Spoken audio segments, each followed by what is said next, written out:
up so fast. I guess we are ready to hear this important forum.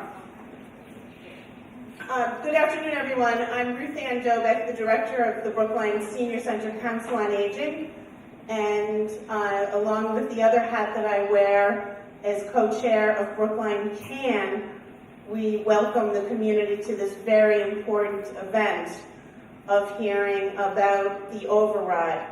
And just a note that this is only one of many educational forums for people to pay attention and listen and speak out, as the process will take us all the way through election in May. And we already know that the League of Women Voters wants to sponsor another forum here in April, and that the Board of Selectmen are having other options to hear, so, and for you to voice your opinion. We do think that this is a significant event and want the public to be informed and educated. The Senior Center and Brookline CAN take seriously advocacy and making Brookline a livable community for all ages. And so this is just one of the many events that we sponsor. If you're not already a member, we urge you to sign up. And for a mere $25 membership, you can become a Brookline CAN member. So today is going to be moderated by my co-chair, Frank Caro from Brookline CAN. And so let's give Frank a warm round of applause and introduction. Thanks, Roseanne. I'm delighted to see so many of you here this afternoon. I want to say just a little bit about how we're going to proceed. Before doing that, I want to particularly thank Carol Trapp, who took the leadership as one of the members of the Livable Community Advocacy Committee in organizing this forum. We're going to hear first from two members of the Overide Study Committee, Dick Benka and Susan Ditkoff, who served as co-chairs. They're going to provide a little overview. Nancy Daly from the Board of Selectmen is here. She's going to speak a little bit from the Board of Selectmen's perspective. We also have Betsy DeWitt here. If she'd like to, she'll have an opportunity to say a little something. Oh, and Neil is here. Neil Wyshynski will give Neil an opportunity as well. And after the opening, we really hope that these opening statements will be relatively brief, and we want to have some discussion. We invite you to ask questions and to express concerns. So let's get on with it. Dick has a presentation. We'll start with him.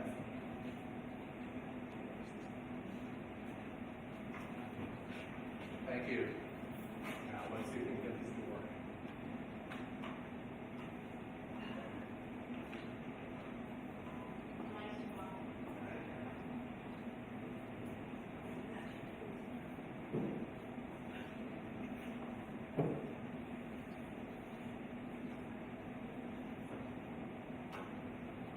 These are pictures of my niece.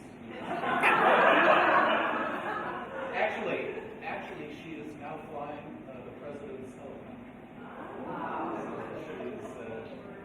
She's a co-pilot, so she's on the left-hand side. As they come down to the White House, she's on the White House side. So if you see a blonde young woman piloting the president's helicopter, that's her. Okay. I'm Dick Benka. I'm a former selectman and was appointed by the selectmen along with Susan Wolf-Ditkoff to co-chair the Overide Study Committee. The committee consisted of 15 members appointed by the selectmen. The committee worked for about a year and spent thousands of hours researching, analyzing, and writing their reports. There are a couple of members of the committee here that I see, Sergio Medigliani and Beth Jackson-Strand. I guess they're gluttons for punishment. They can't get enough. They're here. Oh, Ann Tolkoff is here also. Another glutton for punishment. be absolutely clear. I'm in favor of an override, but I'm in favor of a lower override for a number of reasons. First, I thought the solid research that the Overide Study Committee did showed that a lower override is adequate for the schools to continue the quality of education that they've been offering. Secondly, in my view, the time when enrollment increases are forcing higher costs is not the time to multiply that impact by adding new programs. Third, I don't want to see low and moderate income residents of Brookline, and I don't want to see seniors in Brookline financially stressed more than they have to be because of large tax and fee increases. And finally, I think a reasonable override is more likely to be approved by the voters. At the end of their work, the Overide Study Committee was divided. It voted 8-7 and 9-6 on some of the major issues. Both groups recommended additional funds for the schools, but at different levels. There is no money in the override for new town programs as opposed to new school programs. As the committee split, the majority recommended a smaller override, the minority recommended a larger override. In order to keep the override amount lower, the committee unanimously recommended several things. It recommended a $600,000 cut in the Department of Public Works budget. It recommended fee increases of $2.3 million with people paying for services that they're using. And some of those fee increases are higher trash fees, higher parking meter rates, and pricing at the cost at competitive rates for non-mandated pre-kindergarten programs. If the fee increases don't happen, and if you want to fund the override amounts, the amount would have to be picked up by higher taxes. So it's out of one pocket or out of the other pocket. The override funds would cover a 3-year period. Finally, I just want to make one thing clear. At either level, the majority or the minority of the Overide Study Committee, there would be money to maintain all current school programs. There would be money to make up for past enrollment growth, looking at proven reductions since enrollment growth started in 2006, and there would be money to invest in new technology. Now, after the committee had spent a year working on its project, and it submitted its report, 2 things happened. First, the most expensive option for the devotion school was approved and chosen, so the town's share of that estimated rose from $77 million to more than $90 million. And secondly, the school department came into the selectmen and said, we want to change some of the assumptions that the Overide Study Committee was using that we provided to the Overide Study Committee, and that will mean a larger override. So I'm going to look at some of those changes and at some of the numbers that really emerged from this process. So let's talk about some of the numbers.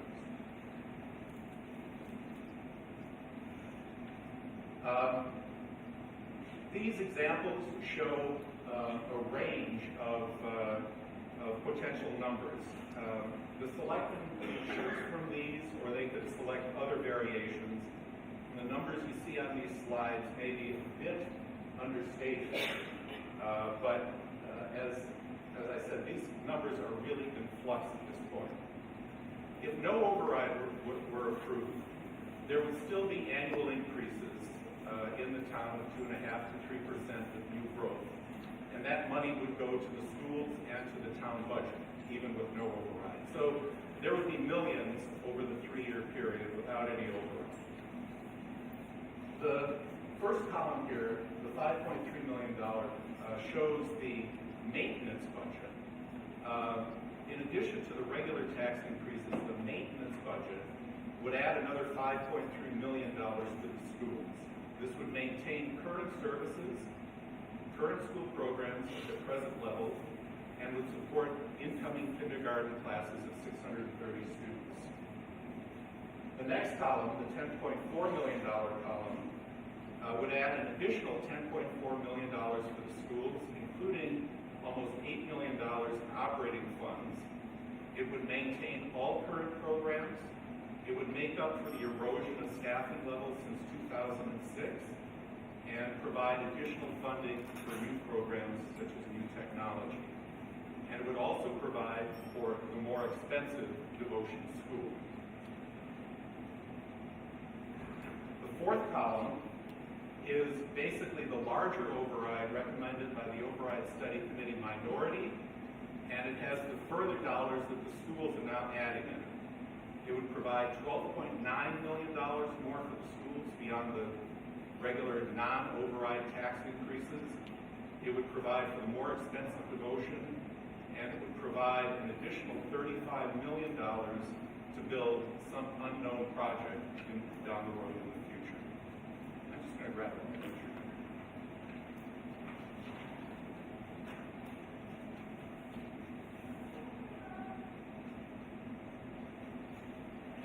So the question is, what would these overrides mean in terms of taxes and fees?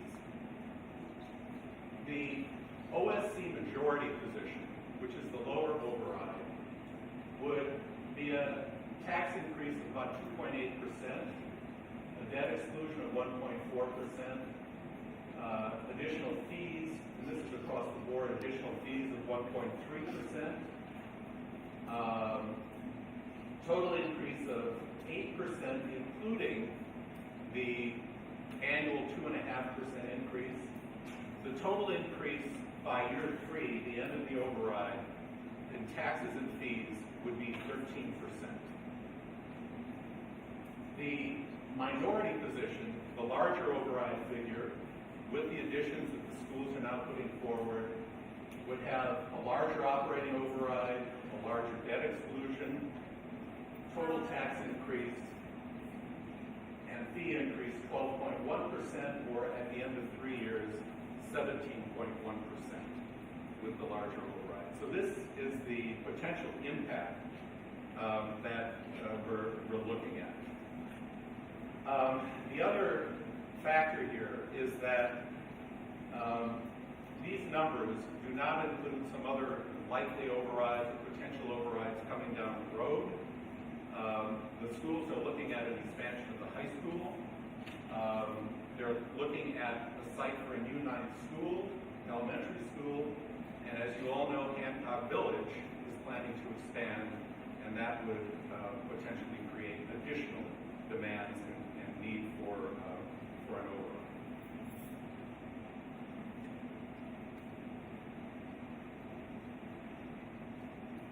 Many people think that only property owners will be affected by an override, and I just want to make clear that renters are not insulated from tax increases. If you happen to be one of the fortunate individuals who's in a unit where your rent is limited to a set percentage of your income, you'll be fine. You're lucky.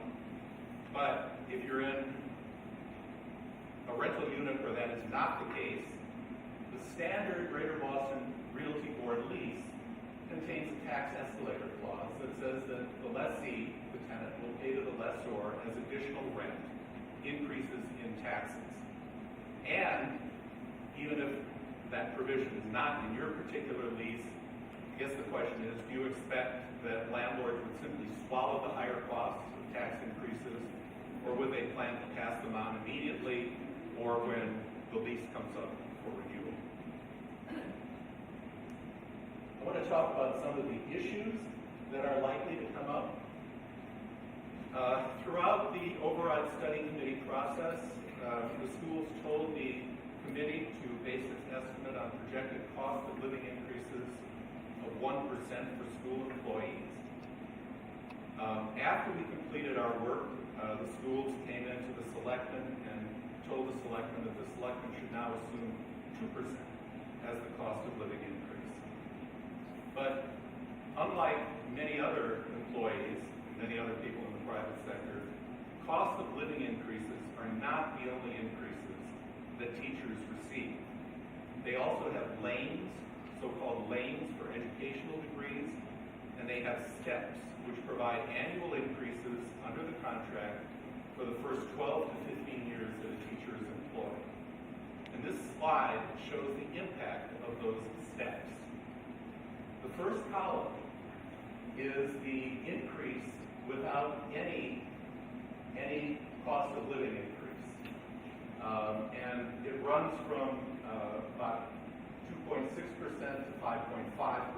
On average, without any cost of living increase, steps alone provide an increase for a teacher of, on average, about 4% over the entire grid.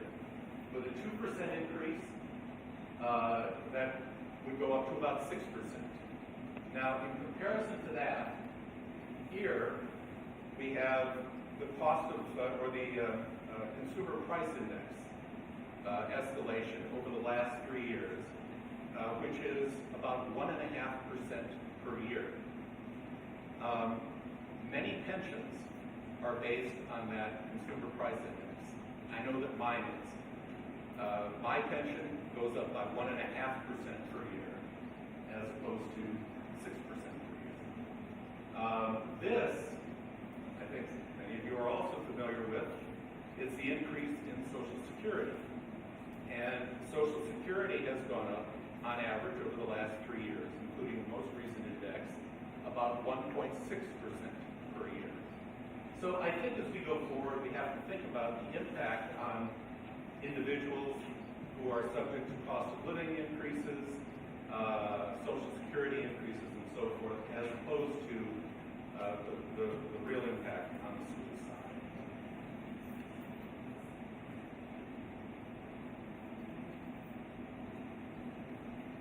It's a good place to point out that a number of other school districts do not give full cost of living increases where a teacher is already receiving increases through steps. They sort of address the problem that I showed on the last page. And also, Brookline is very, very generous with respect to its payment of health care premiums for its workers. We're at 83% for HMOs and PPOs. Most other communities are much less than that. There are a couple that are at that level, but most of our school peer communities, the ones we say are equal to us, are significantly below that. And each percent is about $250,000 in additional costs. You'll hear a lot of talk about enrollment growth. And there are ebbs and flows in enrollment. There was a particularly large kindergarten class this year, but at the same time, there were fewer 4th to 8th graders, so the schools were actually able to reduce or to eliminate 3 classrooms in those upper grades, as offsetting some costs. Another issue, and this is going to be, I think, a potentially sensitive, very sensitive issue during this override, is the fact that we are now educating about 500 non-resident students in Brookline. 300 through the METCO program, and nearly 200 through the materials fee program, which applies to the children of town and school employees. Neither program is legally mandated. It's been pointed out that school and METCO policies say that non-resident students are to be admitted only when there is available space, but non-resident students have actually been getting a kind of early admission to the Brookline system. The schools have been admitting non-resident students before they know the numbers of Brookline students in a given year, and during a period when we don't have enough space and when we're talking about building new classrooms. While there's been some discussion about the precise cost of this, suffice it to say that it is costing the town, particularly when you factor in the capital costs of having to build new classrooms for the large student bodies. It's costing the town millions of dollars per year, and we're effectively subsidizing Boston to the tune of millions of dollars per year.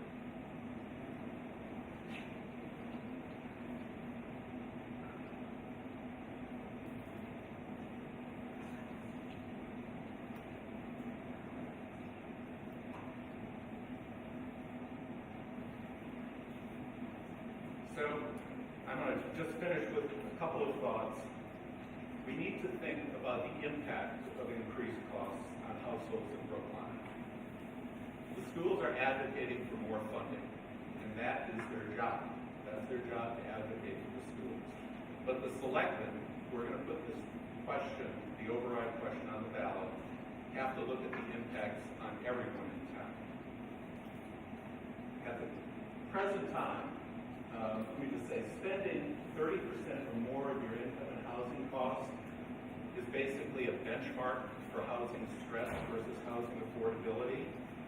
And in Brookline, at the present time, 2/3 of senior renters are already paying more than that amount before any tax override and before the projected large increases in electricity costs and other costs that are coming down the road. The effect on those with lower moderate incomes is even more dramatic. Brookline households making less than $75,000 a year are under stress, even before any tax overrides or the impacts of higher costs. The vast majority, approximately 3/4, pay more than 30% of their income in housing costs now. If you're making more than $75,000 a year, you're in good shape.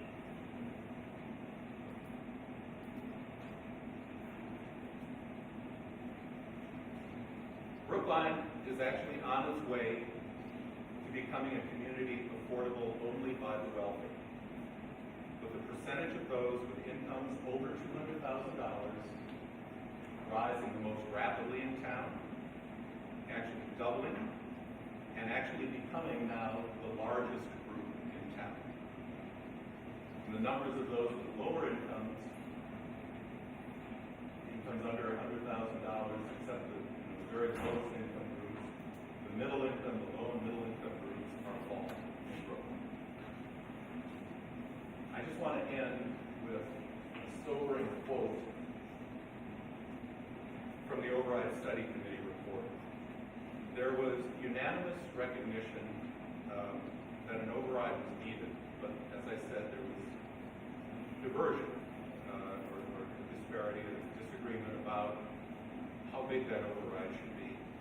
But there was unanimous recognition that an override could have the unintended consequence of pushing lower income and older residents out of Brooklyn. When I was a selectman, I tried to balance the interests of the various groups in town, the various residents in town. I hope that that approach will continue as this override question gets put on the ballot. And I hope there's an override proposal on the ballot that we can all support. Thank you.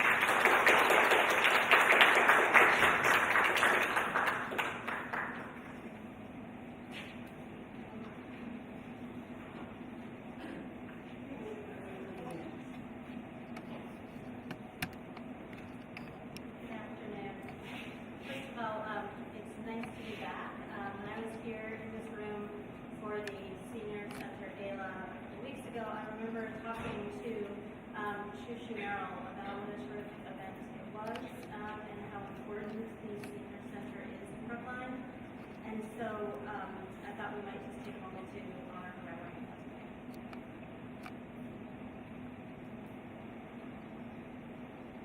All right, so my name is Susan Wolf-Detkoff. I'm the chairman of the school committee, and I am the former co-chair of the Overide Study Committee.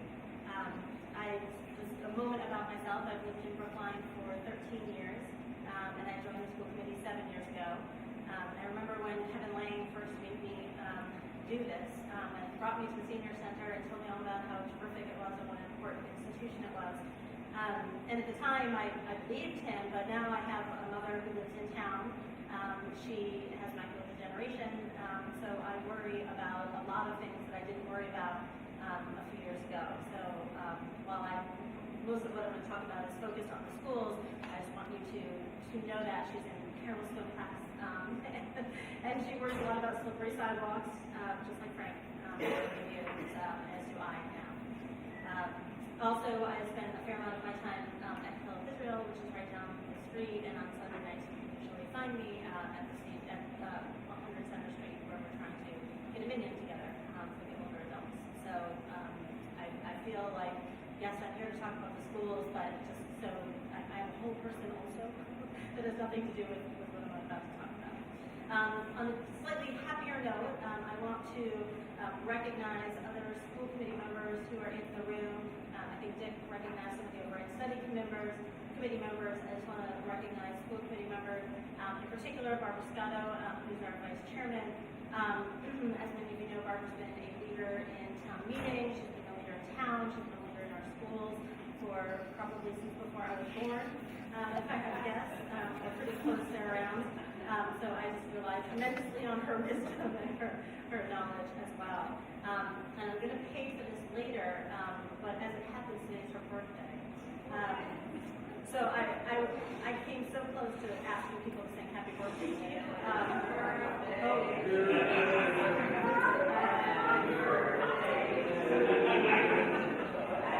birthday, dear Barbara. Happy birthday to you. She's exactly the shade of purple I was hoping she would turn.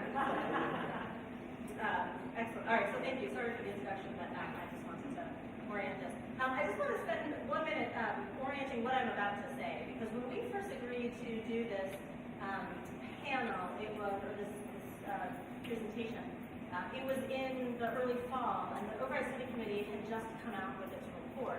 And so at the time, Dick and I, who were co-chairs, we were non-voting co-chairs. We were both impartial in our role as co-chairs. And since I'm also the chair of the school committee, I very keenly felt when I was taking off one hat and putting on the other hat. I think what's a little complicated about today, just so you all know, is that Dick certainly has a point of view and he's entitled to it. It's a little more complicated for me. I'm actually not going to present the other point of view because that's not really appropriate. I let the organizers know that in advance. So in a sense, you're hearing one side of the story.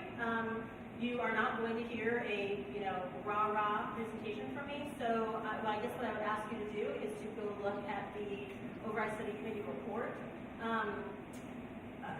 Many of the slides here are not in that report. Dick's a smart guy, and he did a lot of analysis on his own, which is great, but a lot of the information in there is not actually in the report. It's Dick's opinion, which is fine. But I just want to be really careful when we are framing what's opinion and what was something that the Overide Study Committee said.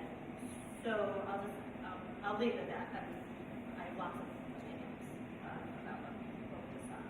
I will say a couple other things about the Overide Study Committee, though. As Dick said, we met for over a year. We met something like 200 times, thousands of hours. The executive summary alone is 134 pages, so I encourage you to snuggle up on those full winter evenings and read it. There really was an extraordinary amount of analysis and looking for opportunities, waste, inefficiency, that sort of thing. And I think it's fair to say that we had a pretty good cross-section of folks in town. So more than half the committee had no children in the schools currently. As is true, by the way, of the school committee. More than half the school committee does not currently have children in the schools. So I know people think that the school committee is a one-trick committee, but with many tricks. And many people, many points of view. I will also say that the Overide Study Committee had many, many areas of agreement. I think those are really important to emphasize also. So number one, there was a tremendous amount of analysis. Any question you have, I'm certain there are slides in that 134 pages that folks debated. So the second big takeaway, and this is something that everyone seemed to agree on as well, is that the growth, the enrollment growth in the schools is accelerating, and that it's not a bubble. This is sort of the first question we always get, right? Is this a bubble? And so what the data shows is that since 2006, the schools have shown a historic accelerating growth, which is basically upwards of 35% growth in the K-8 schools. Just to be clear, those are not projections, those are actual darling children in our classrooms. And that's K-8, and since they get older, obviously, they'll be moving up to the high school. So we were seeing classes, if you all remember, classes of 450, classes of 500, classes of, we kind of saw 550, we thought that was huge. 600, 650, we have 692 kindergartners this year. So it turns out when you take out a class of 450 eighth graders, right, got 450 out and you put in 692, and you do that for 8 years, it turns out you have an enrollment crisis. And so it's not a complicated concept, but it drives a whole lot of other effects. And so again, the first question we always get is this a bubble? And the answer is no. We've been asking that question since 2008, and I think we're all clear the answer is no now. And if anything, it's getting bigger.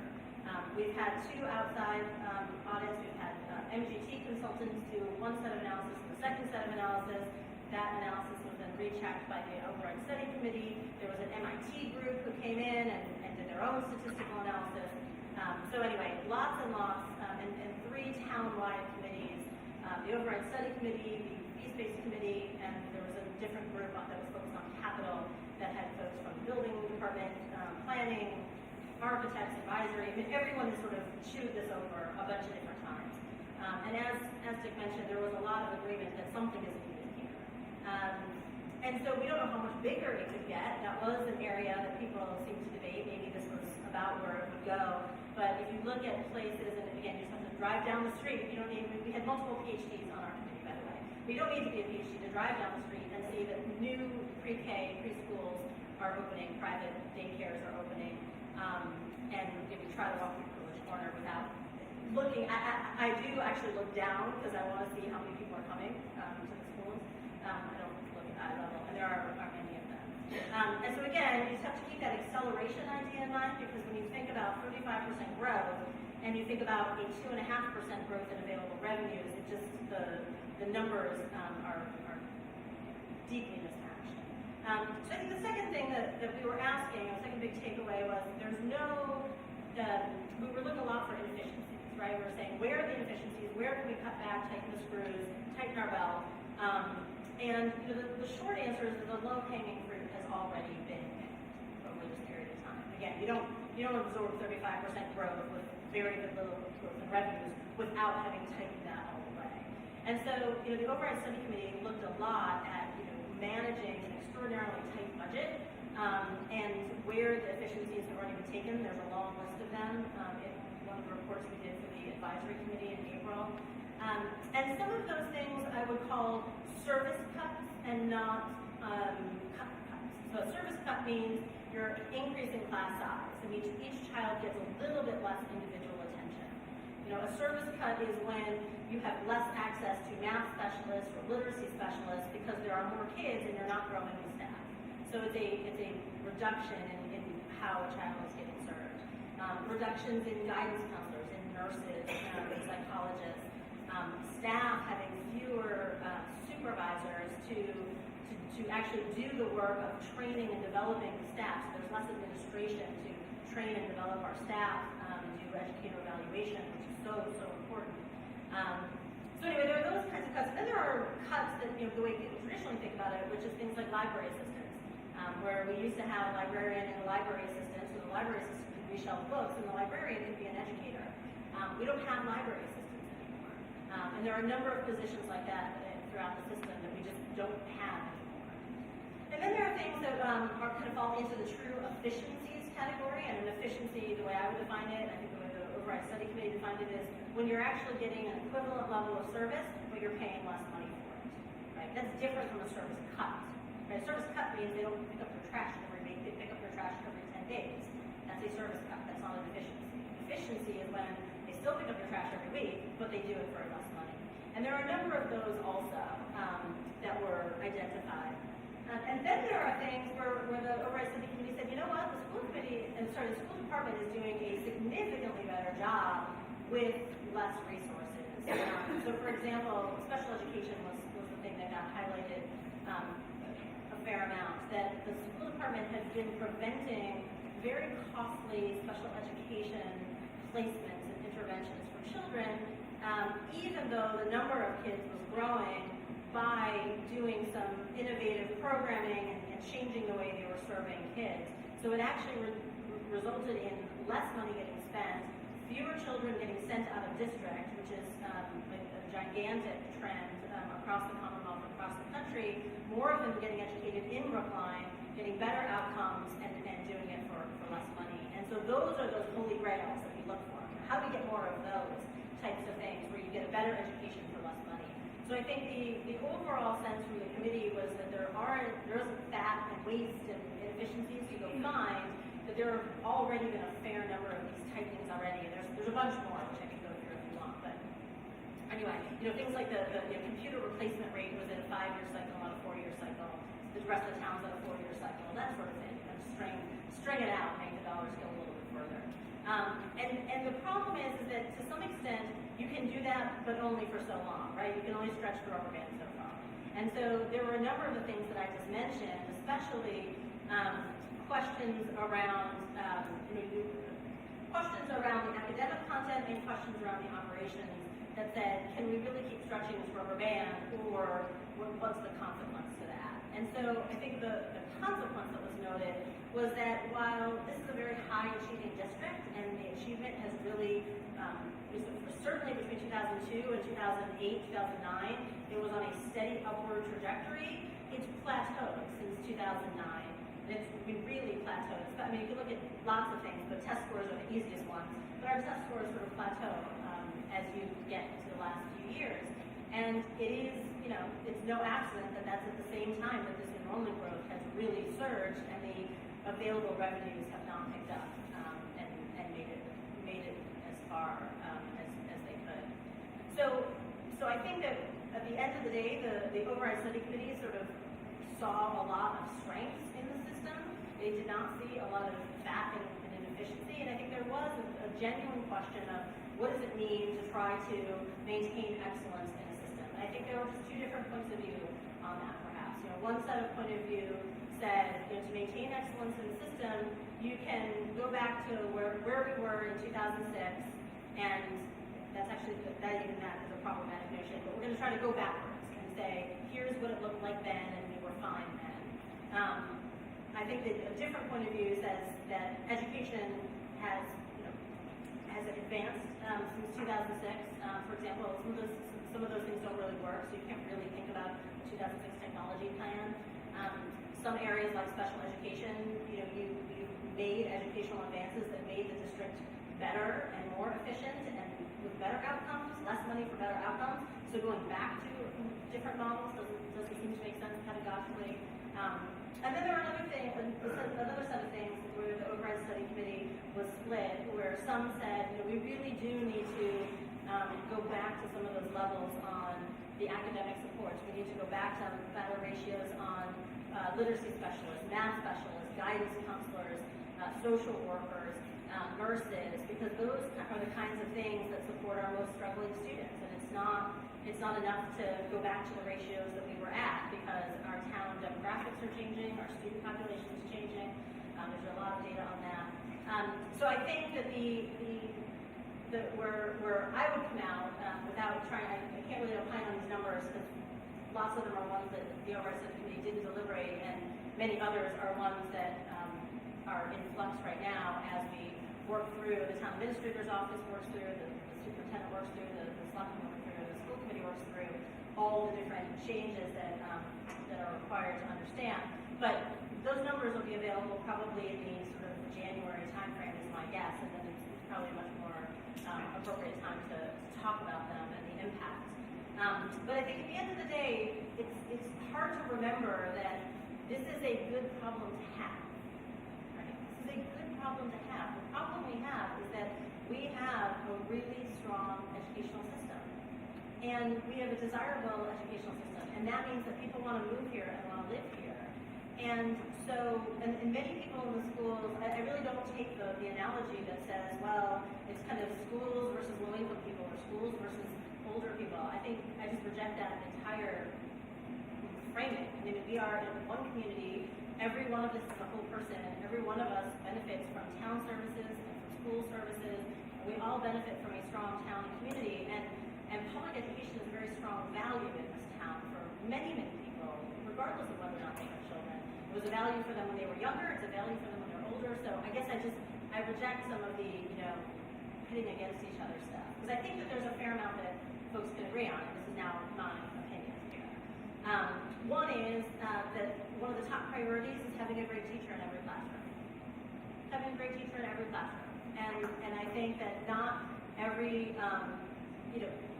teacher right now is teaching in a room. Some of them are having offices and closets. We get these slideshows of these spaces that people work in. So they have offices and closets. There are little groups getting pulled out into the hallways because there are no reading specialist rooms available.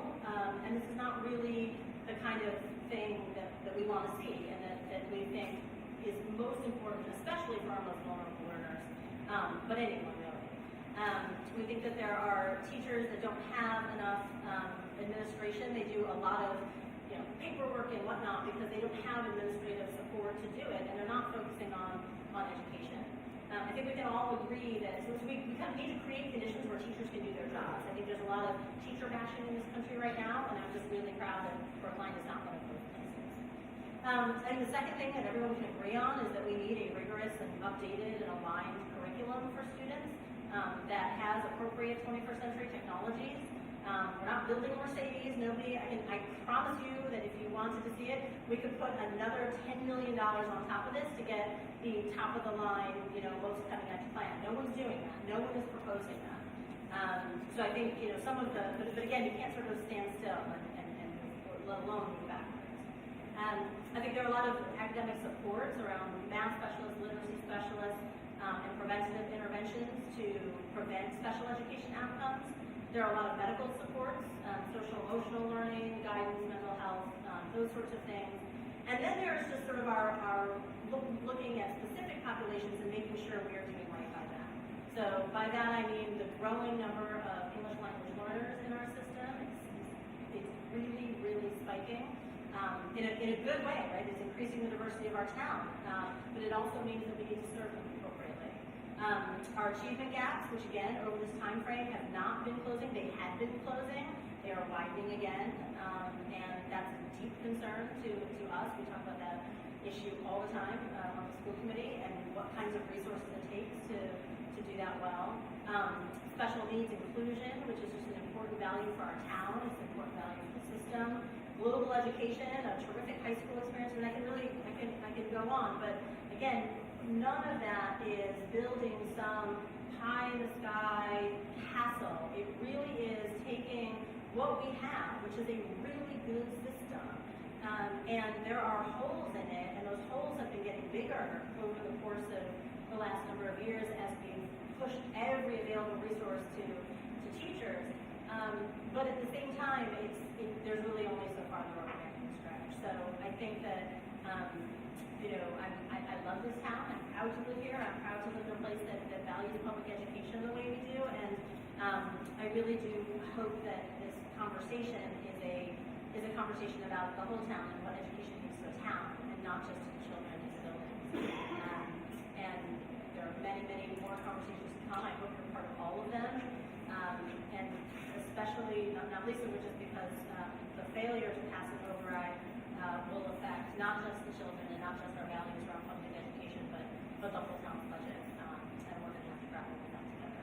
So thank you. Thank you, Susan. We're now going to hear from Nancy Daly. While she's coming to the podium, I want to acknowledge that Selectman Ken Goldstein has joined us.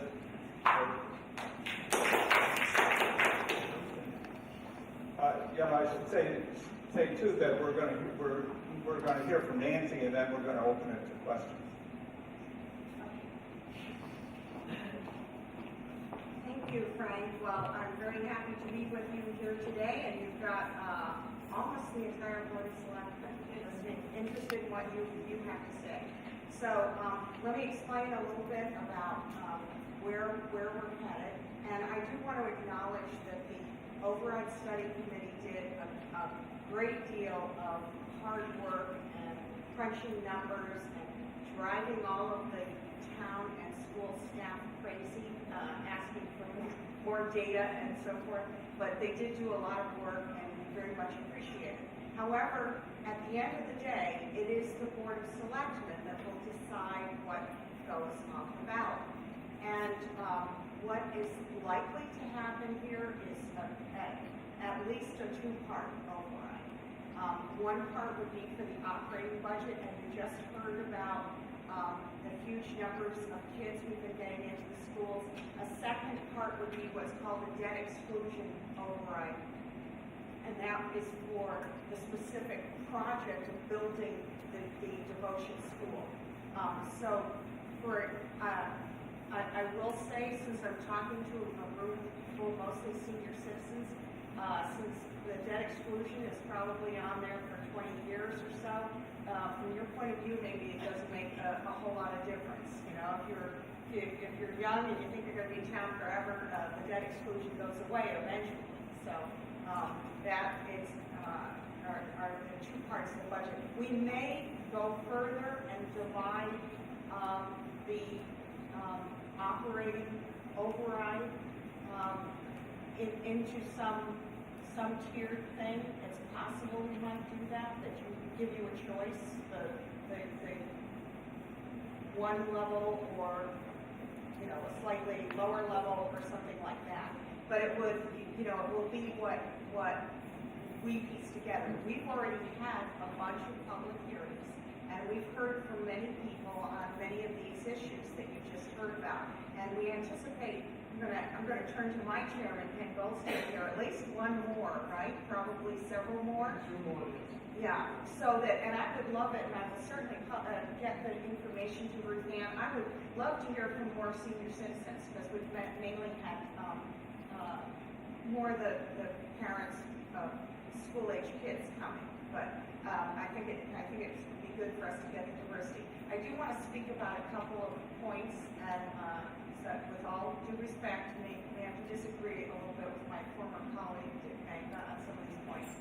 One, the 1% versus the 2% for the school population, it's not really accurate to call that a cost of living thing. It's not an automatic cost of living thing. We have a unionized workforce, both on the town and the school side of the budget. And you know, you may have your own thoughts about whether you think unions are good or not, but that is what we have to deal with. So we have to collectively bargain what the next contract is going to be. And so the reason that, and I know the schools suggested to the Overide Study Committee, we don't want to put out a big number, because then obviously when we sit down at the collective bargaining table, the teachers or all the school employees would say, well, look, you were saying you had 2 or 3% in there, so, you know, that's what we want. So, you know, they wanted to use the 1% as they were going along. But I will tell you now that we have finished our collective bargaining with several other unions, and they have all been at 2%. So that is why we're kind of anticipating that when the schools are doing bargaining right now, we're kind of anticipating that might be the way they're heading. So the 1% assumption is probably not you know, a bedrock place to be standing on. 2% is probably more likely to say that. The second fact that you should know is that there's let me see, the other fact is that, as Susan explained to you, we've had this sort of bulge of students coming along, and I think, you know, I mean, in retrospect, when I look at it now, I think we should have had an override a couple of years ago, and the number would have been more reasonable, and, you know, then a few years from now, we'd be talking about another one, and kind of soften the blows by making them smaller. But I think all of us were kind of thinking, oh, this can't be right. Where are all these kids coming from? I don't know where they're coming from. I will tell you, in my own neighborhood, a lot of my neighbors who are my age or a little bit older have been moving out, and we're getting families with young kids moving in. And so that has, you know, really kind of snowballed all over town, I think. And I think Susan's right. We're also a little bit a victim of our own success. We have good schools, And so people have said, well, I'm going to move to Brookline for school. That's why I moved to Brookline, when my kids were little, many, many years ago. So the number they used, I believe, was incoming kindergarten classes of 630. The school have said to us, it was actually like 690 this year, but they think a more realistic number for us to use going forward is 650, somewhere in between those two assumptions. So when you take those two factors together, it may be that the lower rate that Dick is favoring does not adequately get you where you want to go. I will say also, and this is something I would be very interested in hearing from all of you about. I think the lower number group on the override sort of acknowledged, oh, you're going to need another one in a year or two. Historically, we have, and I can speak now, sadly, I have been on the board for 10 years, and I have voted on the last couple of overrides to put on the ballot, at least one. Too. But anyway, we have tried very, very hard not to do them too often. So that's a question, and I'd love to hear from people. What if we go with a lower number? It probably does mean coming back to the well sooner rather than later. So that's how people feel about that would be of great interest to me. So there was a number of things in the report. One of them, as Dick mentioned, there are a number of students in our school system that are either through the METCO program. This is a program in which we take some kids from the Boston school system, and this has been a tremendous source of diversity, racial and ethnic diversity in our schools. And actually, we had many people come to one of our public hearings and talk about how strongly they felt about how important it was to continue our participation in that METCO program. It's definitely something we do for these kids because we are subsidizing the Boston school system by taking those kids out of there. But it's also something that speaking as a parent who had kids in the schools albeit a while ago, but what I've heard from many current parents is that they feel that that's also something we do for our kids, to bring that kind of diversity into our schools is important for both sides of the equation. So many people feel very strongly about the METCO program, and statistically, when you look at the numbers, the diversity in our Brookline schools, we have actually a very, quite a robust Asian American community that lives in Brookline, but when you look at the numbers of African American and Hispanic students, it is very low if you take out the METCO students. So that's a program that we heard very strong advocacy from a number of people. The Overide Study Committee also recommended a number of fees and things we could impose and some cuts that we could do to also help this problem. One of the cuts that they were recommending was cutting the book budget of the library. And we heard from a number of people last night about that. And Carol's here, so if anyone wants to hear from her, she is one of the state library commissioners, and said that our library would probably get decertified if we did that. And we actually get more in state aid as a certified library than what that cut would be. So it would that's the kind of thing that I think just from seeing the looks on the faces of my fellow selectmen, that's probably not one we're going to go for. There was one thing, and this is another one I'd be very interested in hearing from your point of view, was raising the trash fee from $200 to $250 to get it closer to covering the costs of what our trash removal costs.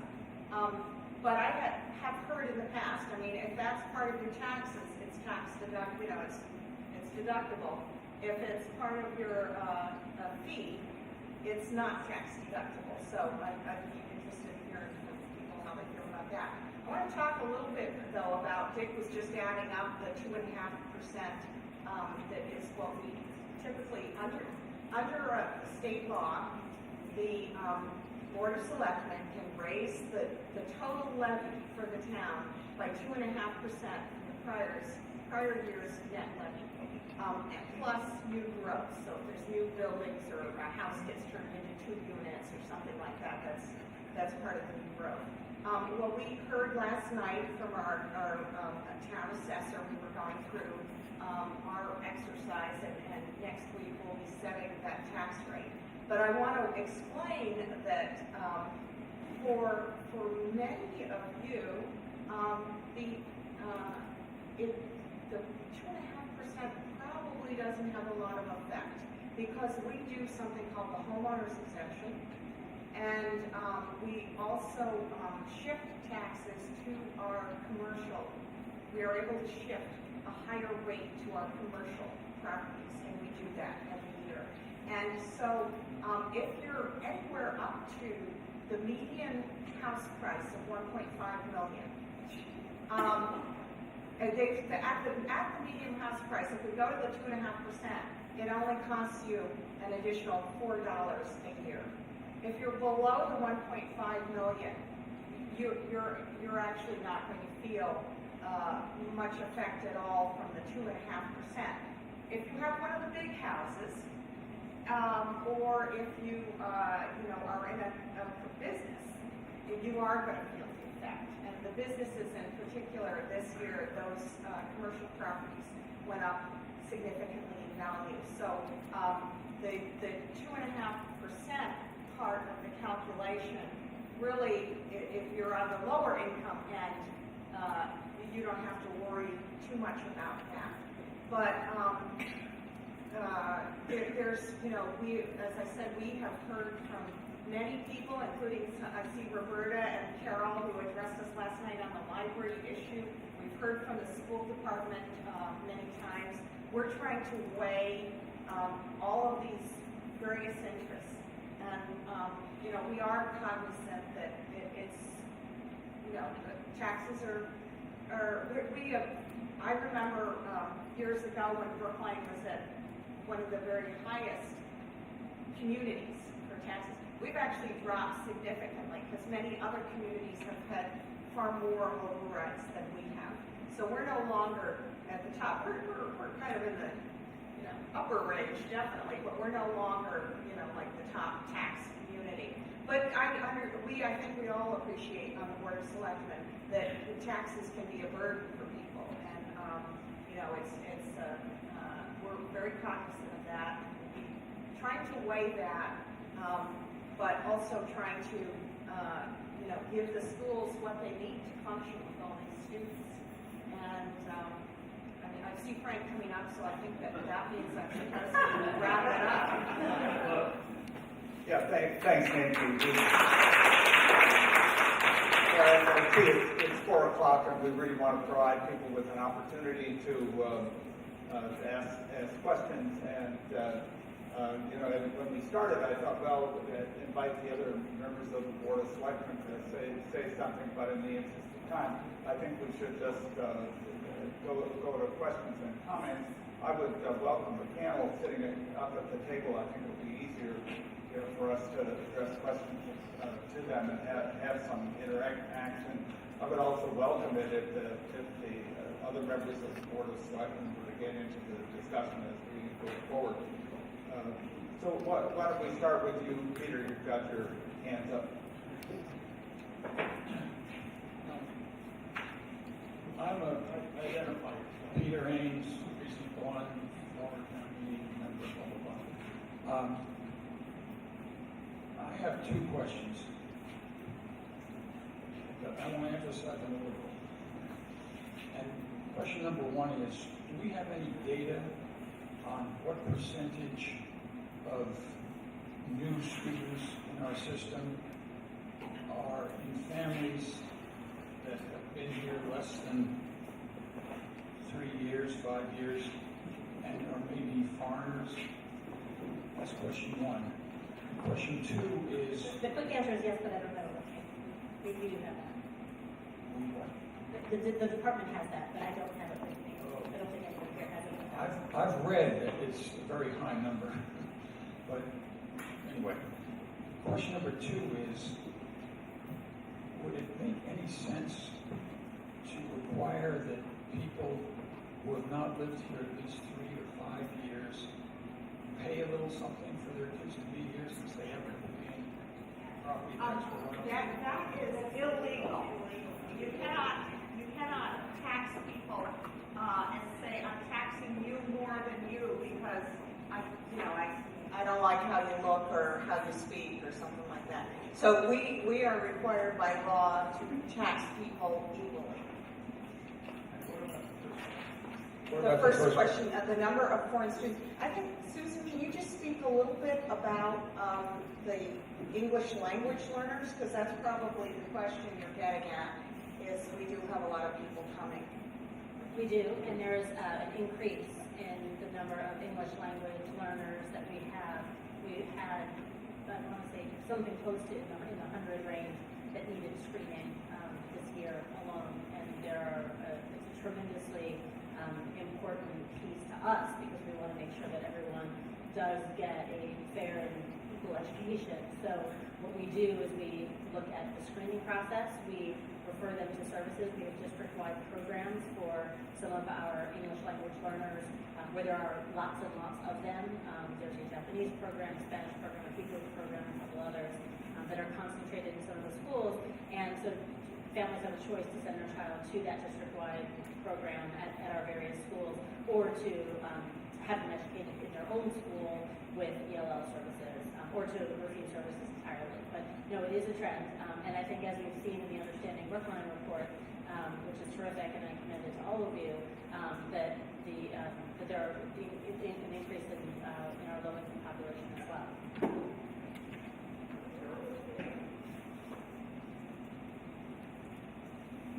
My name is Sarah Wolf, and I'm in 15, and I taught in this district for 25 years, and I still live in the Baker area. And the thing that I don't understand with what I have heard today is if there is a 35% increase in the amount of students coming in, and at this point our schools, from what I gather, 3 of them are well over what they should be. Baker School has already moved the BEAT program out of the school because they have no room for it. There is rumor that there will be no room for the 7th and 8th grades, that they'll have to go to the old Lincoln. All right. If that is in fact, and we have a high school that is dealing at this point at capacity, I don't know why the town isn't, in fact, going ahead and planning on some sort of plan for a new high school, because of the fact a new elementary school is not going to help. It's a new high school we need, and you're not going to come up with a high school within a year. You're going to need a number of years. So I don't know, you're talking about a 2%, whatever. We're dealing with small bits where we should be dealing with something much larger. I don't understand it now. Woo! That's a great question. There are 3, when you think about where the kids are, there are three problems. One is a North Brookline problem, one is a South Brookline problem, and one is a high school problem. And South Brookline problem is only going to get bigger because of the fact that we're going to have a large increase in Hancock Village, and we've been playing with that for 5 years now, and no one seems to be able to stop it. You're going to have 164 more apartments in that section. 40% of the children that are in Baker School come from that area, which means that school is going to be totally outdated. So the town has to really look at this population, I think, much more strongly than they are. So I think there's many, many long answers. Let me try to give a short one, which is that there are at least 3 different strategies that we're working on at the elementary level, and then there's one at the high school level. But one at the high school level is that there is a study, we've hired an external, the school department has hired an external consultant after the B-Space process, about a year and a bit ago. We hired an external consultant to say, what would it look like? Let's get ahead of this, right? Let's look 5 years ahead, let's do that. So we hired an educational consultant, not to start with space, but to start with what kind of high school do we want if we are looking at 2,400, it's now 2,600 plus, but 2,400 at the time, high school age people. So there's a consultant, they're working with the headmaster and the superintendent and all of the department heads, as well as a community visioning process. They've had 2 full days where we have selectmen, planning board, architects, override study, and everybody's been in there. We've had sort of 2 days of that, and then a process that the department heads are going through to start with the educational vision, and then say, how do we want to educate 2,600 kids? And then say, all right, what are the capital implications of that? To what extent do we expand the current high school campus? To what extent might we need a multi-campus solution? So meaning we would run a shuttle bus between the high school and the old Lincoln School, and the old Lincoln becomes a high school building, let's say a science and technology building, a STEM type academy, or what happens if we could use different spaces adjacent to the high school campus differently. So it's a full process that involves external education consultants, external capital consultants, the leadership of the high school, and the community's input on not only that educational vision, but also the space planning vision and needs. Because we are not in a place yet where anyone's decided it's even going to stay one high school. Although lots of people think it should, 2,600 kids is a lot of kids. And so that's a real conversation that the department's having right now. My question, I have another question. What about the Baldwin? The old Baldwin? That's absolutely part of the discussion. All right. Because the Baldwin site is owned by the town. Absolutely. Right. And during the B-Space process, there was a discussion of the Baldwin site being the Sewell Recreational Center on Route 9, but that being part of an elementary solution. The problem is it's kind of in the wrong part of town. If you're looking at a North Brookline problem, if you're looking at a North Brookline Elementary and a South Brookline Elementary problem, Sewell, the Baldwin site becomes interesting again. It's not big enough to put a whole high school on. I think the number was about 600 kids. You put a building with about 600 kids there, but you couldn't put a 1,200 kid high school there. But you could use it, and that's absolutely 100% in the middle of the discussion. I have another comment along that. I hate to say it because I've been in education too long. If you took the Baldwin and turned it into, I know this is not something we say in Brookline, turned it into some sort of a junior high school and took the 8th grades out of the elementary schools and the 9th grades out of the high school, we could kind of move the numbers along, and we've got the space at the old ballroom for something. We've talked about that. I don't want to monopolize this, but yes, that's absolutely been a piece of the conversation. So these are the further potential overrides that are coming down the pipe.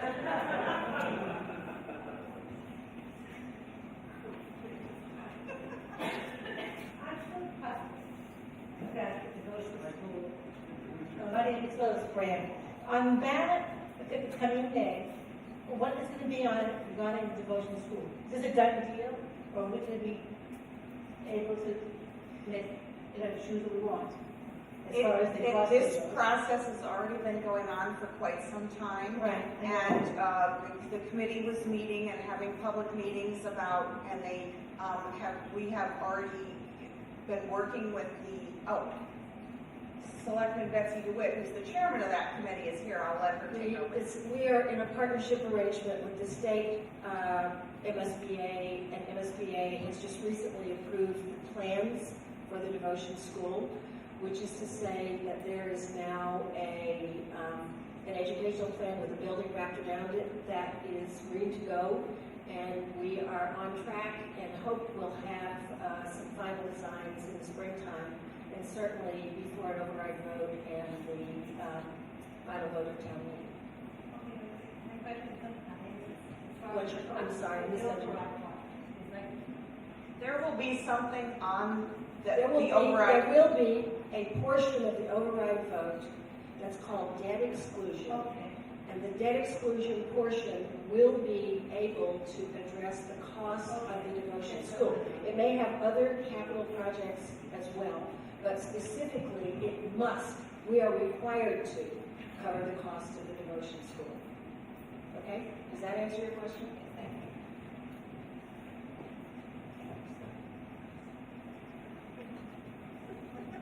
So I just, Hello? My understanding is that the debt exclusion vote on the override will be either an up or down vote. It will be, from what Nancy said, it'll be either yes or no. Either you vote for it or you don't vote for it. But that the selectmen are considering the possibility of a low and high on the operating override. Is that a fair? That's that, right? On the ballot. Yes. So on the operating side, you'll have high, low, or no, and on the debt exclusion, which would be to fund the devotion school, it would be the yes. So there'll be at least two things on the ballot: the operating part of it and the debt exclusion part of it for devotion. Possibly there'll be three things, maybe two options like pick A or B on the operating and then the debt exclusion. So there may be a choice. The debt exclusion, by law, those two items have to be separate on the ballot because they're a different kind of vote.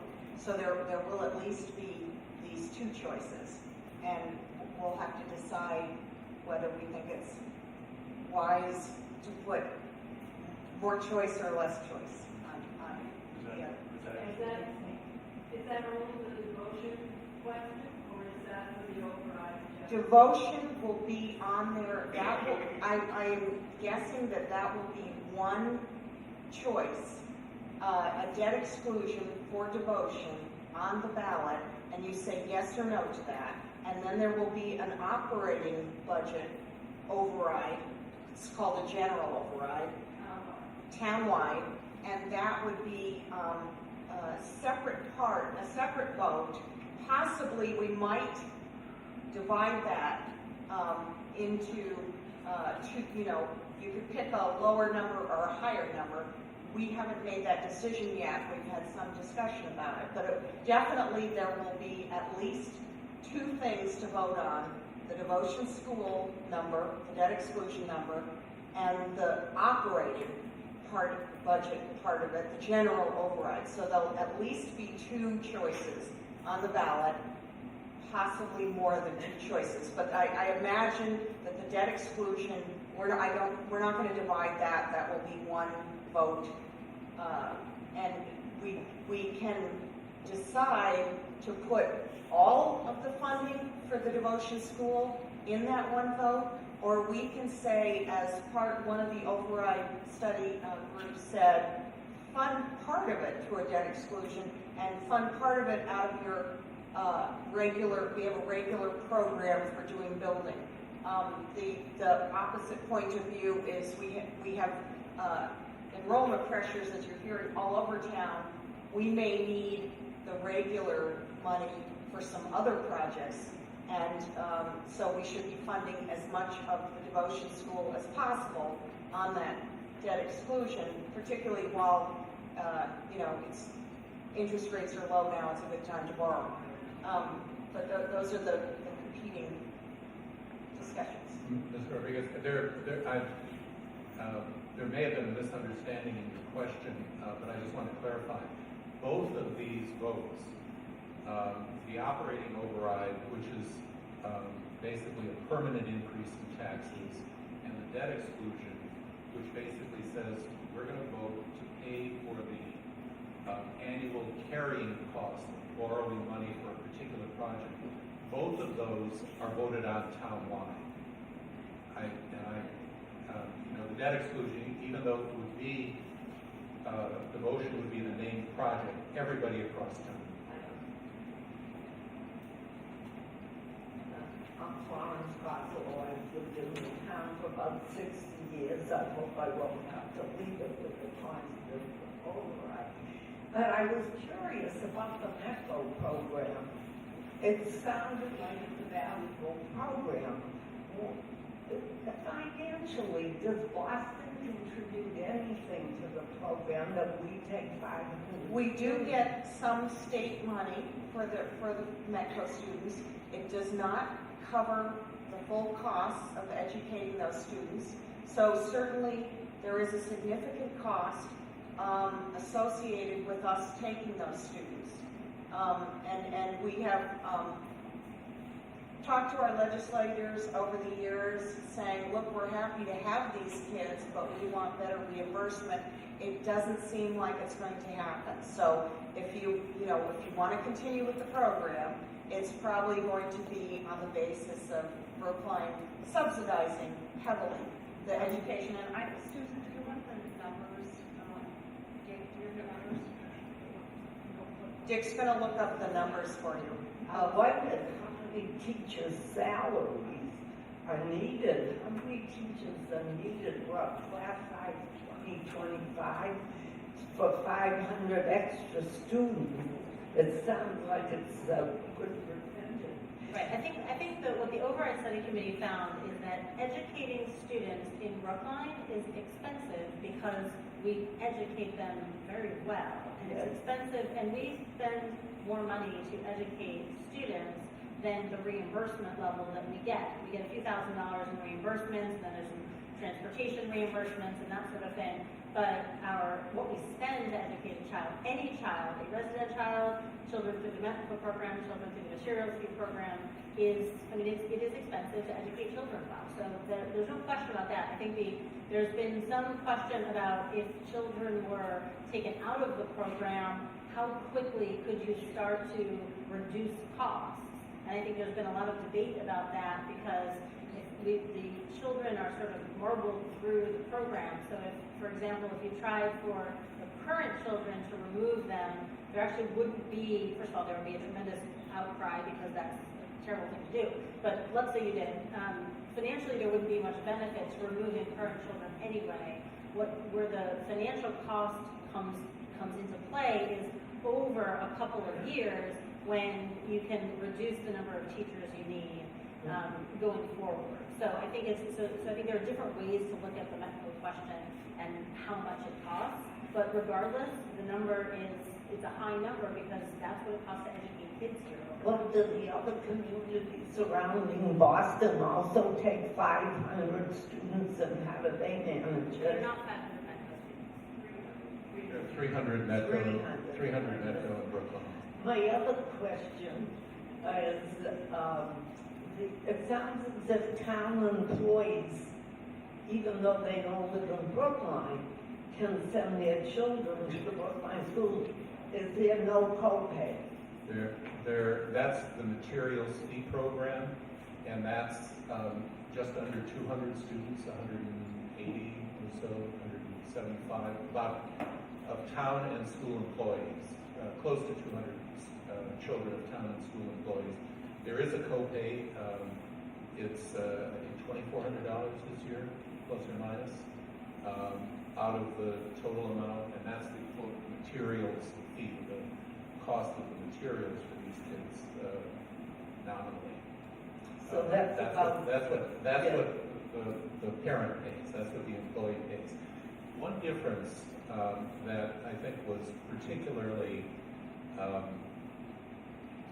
highlighted by the committee when it looked at the Metco program and the reimbursement is the difference between what happens with Metco and what happens with charter schools. Charter schools are they're reimbursed significantly for the kids that they take.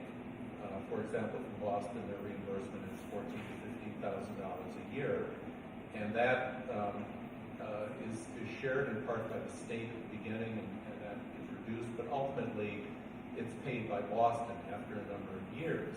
So as Boston kids are going out of the regular district schools and into the charter public schools in Boston, the money is following them. With respect to Metco, there's no money that's coming from Boston. The money is not following them. There is this small, about $4,000 a year, plus transportation, which is kind of X in and X out, that comes from the state to support the Metco program. But it leaves that gap, and get, and it's coming from the state rather than Boston, and it's dependent on state legislative funding.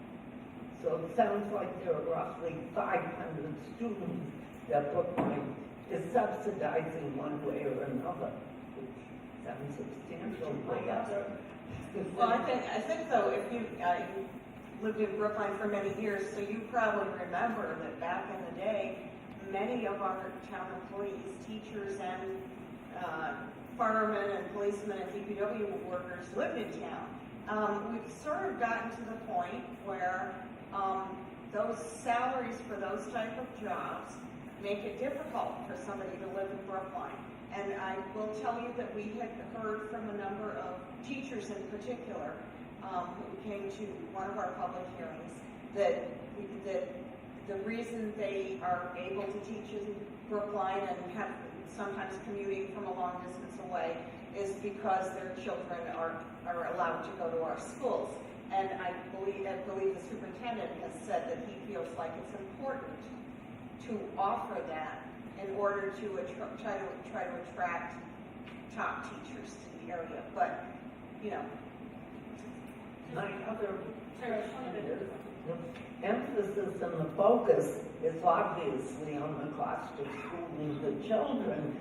It would be nice if there was an override that some thought could be given to improving senior services, like those of us who have little access to this senior center because of parking. There's been meetings about it. It would be nice if somehow it could be a subsidy for seniors to park here without worrying about getting it. I know, I have heard from Ruth Ann on that issue, and Frank and I have been working, and in fact, we brought up at last night's Board of Selectmen meeting, I was saying, well, there ought to be something for the seniors and others in town, and we were asking for a top of the line sidewalk snowplow to be added into the override because we're both on the slippery sidewalk committee, trying to make our commercial areas a little more usable in the winter. So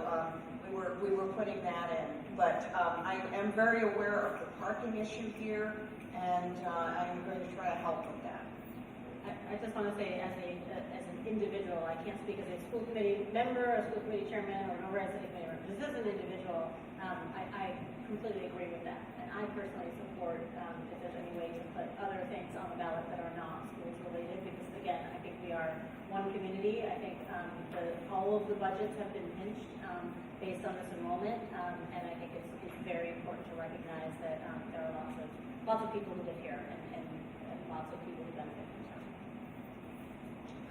Hi, my name is Monique Richardson. I'm in District 13. I understand that the state has dropped the system down to level 2, I assume because of the plateau and probably a decrease in some area.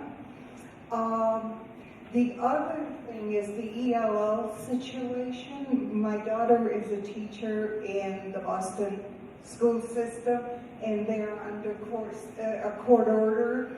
And I know that other cities and towns are being dragged into that court order as their ELL scores drop. And I don't know, are we in any danger of that? I don't think so. I think we tend to have very good outcomes with our ELL students in particular. Some of you might know that Representative Jeffrey Sanchez, who has a part of Brookline, thank you, Precinct 5, has a part of Brookline. He's primarily Boston, but has Precinct 5 also, is one of our Brookline representatives. And Rep. Sanchez is one of the issues he feels very strongly about, he's in the Globe all the time about it, is English language learners. And we have had a number of conversations with him in particular and others at the state level. And I think there is a new, just so you know, there's a new certification program called Retell, which is a program that all teachers who interact with English language learners need to go through. It's actually an incredibly expensive state mandate, we didn't really talk about this much. The Overide Study Committee spent a lot of time on the question of unfunded state mandates on the school systems. But there's a perfect example here where we have a community value that it's important to us to educate English language learners and support their families with translation services and all that sort of thing. That's how we want to be a community. At the same time, we are facing a large number and somehow an accelerating number, I think, of state mandates that are getting imposed on us around bullying prevention, around ELL, around other things. And so I think one of the challenges of the system is that, yes, we want to respond to the state mandates because we need to be in compliance. Many of the things that they're asking for are the same as our values anyway. I mean, we want to do right by our kids, but it's a tremendous cost to do it in exactly the way that the department has asked us to do it, with all the different, checks and, check boxes and bells and whistles. So anyway, we do it in a way, and our educators do it in a way where it's really, really a good professional development program, and that kind of teaching benefits all children because you're improving the quality of you're investing in teachers and developing teachers. But yes, it is an additional cost, and there are things in here that we really haven't begun to think about, which is, or we are beginning to think about, I should say, which is what does it mean to truly support a larger number of English language learner families in the community-wide, but then specifically in the schools. Hi, I'm Yolanda Rodriguez, Precinct 8. I'm not even sure how to do this. I've lived in the same house pretty much over 70 years here in Brookline. And I know the assessments are going up, according to one website considerably. Fees are going up. And if you go to the third year, that you said that it could be, the tax rates could be up by 17.1% at the end of 3 years. I think I asked you, Nancy, a while ago, does the override get committed to the things that it says on the override? You said probably the first year, but not necessarily. I think, well, legally, the first year, historically, we have stuck with what we've said, and continued to fund things according to what we've said the money was going to go to. But I would urge you or anyone who's interested to contact the assessor's office and just see how is the regular 2.5% going to affect my property, and then you can figure, okay, I know, sort of what's coming there, because they said last night they'd be happy to help anyone that wanted to figure that out, and then you can look at whatever override numbers are coming and figure them on top of what the assessor indicates to you would happen with the basic 2.5%. Let's say we're at year 3, that's 17.1%. Well, I'm saying it depends on the value of your house and stuff. I'm disputing Dick's percentages there. So I'm urging you to contact the assessor and. I've got a feeling it's low. Oh, no. Unless your house is pretty damn big, I don't think it's low. One thing that has happened, that did happen in past overrides, was the assessor, once the selectmen decided on what the ballot questions would be, the assessor, I believe, it was the campaign, did a property by property a spreadsheet of what the impact would be of the override on each property. And, you can add in what the 2.5% would be, and maybe that could even be on the website. So it's possible, there was this sort of information available to the voters, but what we're talking about here, and actually this hasn't been mentioned, what we're talking about is something that could be on the ballot in May of 2015. So we're a number of months ahead of that date at this point.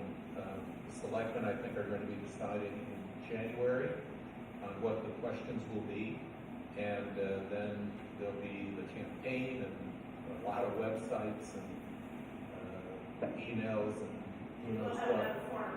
And another forum, and a League of Women Voters forum, as Frank mentioned.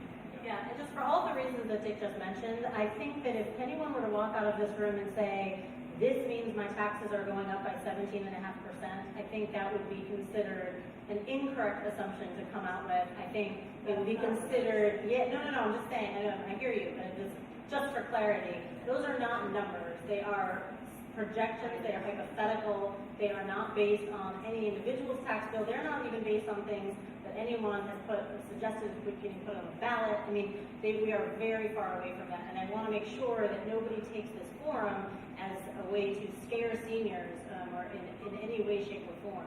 I think that number is a highly What I'm trying to ask is at the end of that figure, whatever it may be, 5%, 10%, whatever, does the next year, without an override, go to 2.5% over that level? So that raises the floor to there, that's the floor. Yes, it does, but it's 2.5% on the total levy. And as I explained, that means different things depending on where you are. Because if you're in a commercial category, we shift more of the taxes. They pay, the last couple of years, it's been 1.72% instead of just the 1%.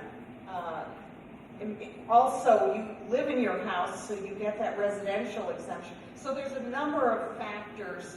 I understand that. I just wanted to make clear that that becomes the floor on which other overrides and other... You are correct. You are correct. Actually, it is not the floor for both parts of the override. The operating override becomes part of the floor, and that gets added to. The debt exclusion is a separate number that is simply sufficient to pay off the debt, and that actually could go up, or that could stay the same over time until the debt disappears if you had a level payment for the debt. But that would not be increased by 2.5%. That would just be sufficient to pay the debt. And after 25 years, which is the normal funding time, the assumption we've used here is 25 years. After 25 years, that is. And 17% is not a one-year number. No, that would be that adds to 7.5%. It's not like it's not a 17% number. Okay. I wanted to ask one other thing that also we've spoken about before, and that was, I'm really loud, that was the question about the fees going up, especially the trash fee, that we said maybe go up to $250, but it will be more than that with the pay-as-you-throw, which I read in the tab they hope to have in place by April. I don't know if that's true or not. I haven't heard any meetings or any. Probably not. What we're contemplating is what's called a hybrid system. You know how, I don't know if you have one of the big toters or one of the small toters for your recycling, but everybody's going to get a toter that's the equivalent of the small ones for the recycling. And if you're living alone or there's just two of you or something, that you probably fit all your garbage in there and you never have to pay for these extra bags. If you have a big family, unfortunately, you're going to fill up your little toter and then you're going to have to pay 50 cents or something to get. Oh, okay. Well, I guess I'm behind on what we're talking about there. We haven't had a formal proposal on that yet. But you would have to pay something extra to get the extra bags. So, if you're cleaning out your attic or something like that, you might need to pay for a few of these extra bags. Generally, somebody in your situation is probably always going to be happy with your toter. Yeah. My question was more, has the conversation moved in terms of maybe folding that into taxes as opposed to you mentioned it also. Yes, well, we did have some discussion about that last night, but that would, as I say, we're going to have at least one more public hearing, and that would certainly be something you might want to come forward and say at that public hearing. Well, I don't know exactly when it's going to be, but my chairman is promising me that we are going to have at least one more. So we'll have one more question.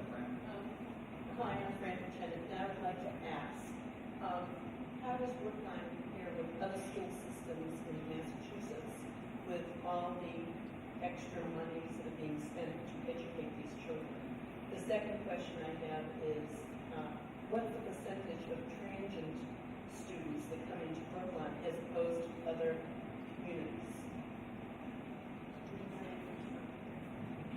I don't have there are many ways to think about student achievement. I think the simplest one is to think about it in terms of MCAS scores, but just so you know, that's not really how the school committee thinks about it. It's not how the department thinks about it. And student achievement is a much more holistic concept. But if you're asking, how does Brookline achievement compare to other districts, it's very high. I mean, it's competitive with Newton and everywhere else. So that's not the concern. What's concerned to me personally, and I think the school committee, is the widening achievement gaps, because we're not able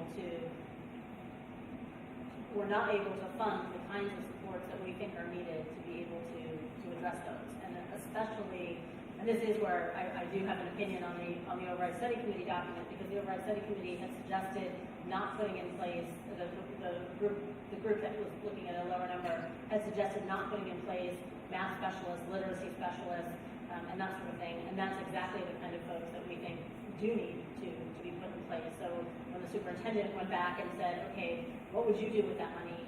That was not the places that he was interested in cutting. It's not really the places the school committee is interested in cutting. I think the second question was about, was the overall question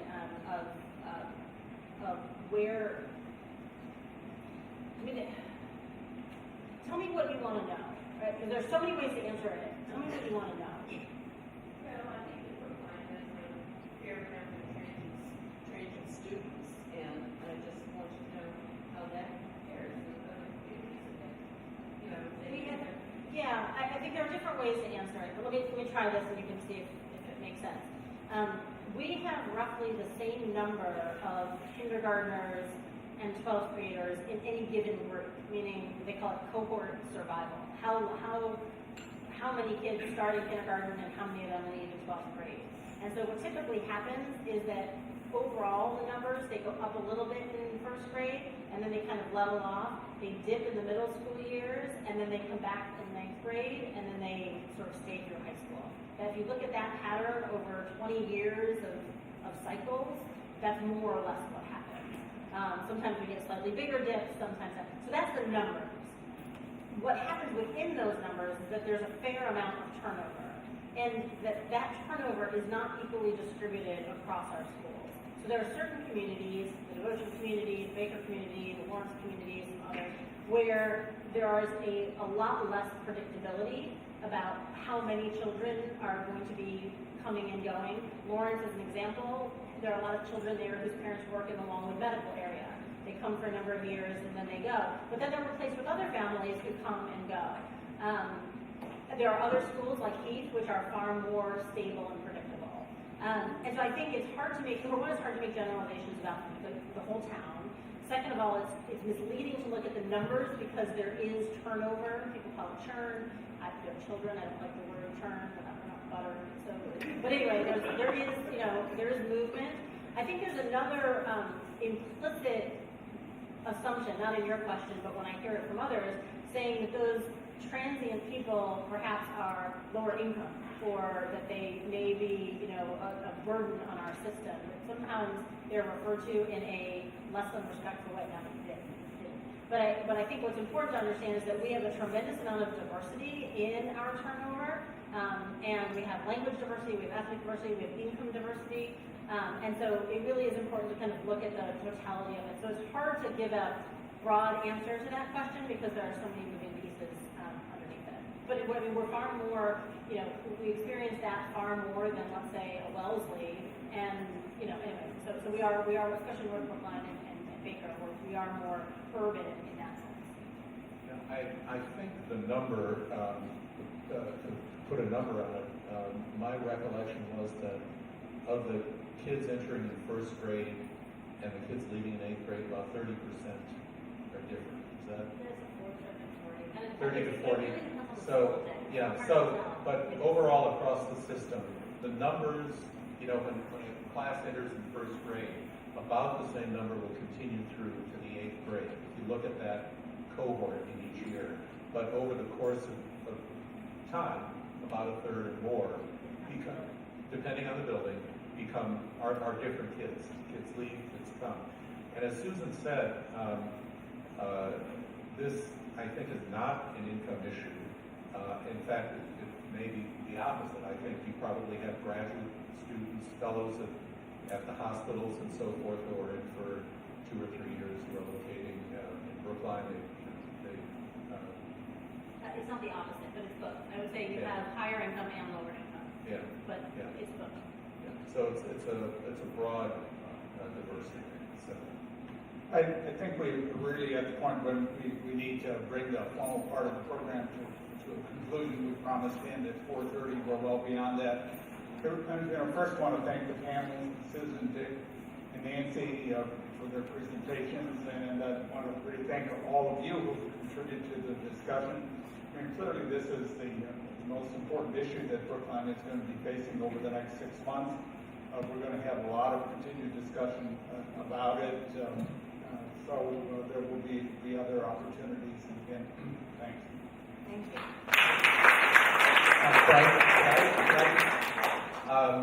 I just wanted to thank Susan for mentioning Shushu Merrill. As most of you know, or many of you may know, she had a heart attack and died. Shushu and her husband Michael have been very, very loyal supporters of the Senior Center. Her wake is actually tonight, 4 to 8. It's at Bellow Day. The memorial service is at Pine Manor tomorrow at 1 o'clock. If any of you are interested in attending that. And I just, on Susan's behalf, my behalf, the Overide Study Committee members who might still be here, but they're really not. It's really gratifying to have people come out to be informed about this issue, and it makes all of the work that the Overide Study Committee is worthwhile.